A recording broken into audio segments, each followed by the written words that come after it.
আসসালামু আলাইকুম বন্ধুরা, সবাই কেমন আছেন? আশা করি সবাই ভালো আছেন।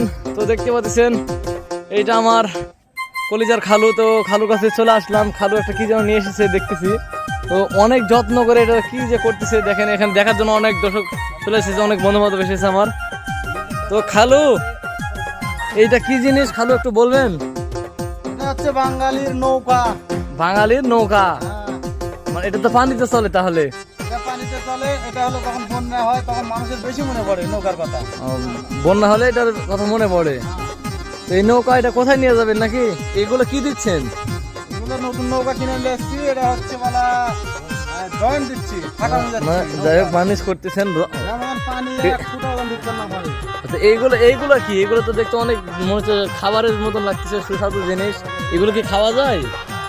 এগুলো হচ্ছে আমাদের বৌদিরা পূজা করে, পূজা করার সময় দেয় আর এনকারে করে না, তখন ধোয়া হয়।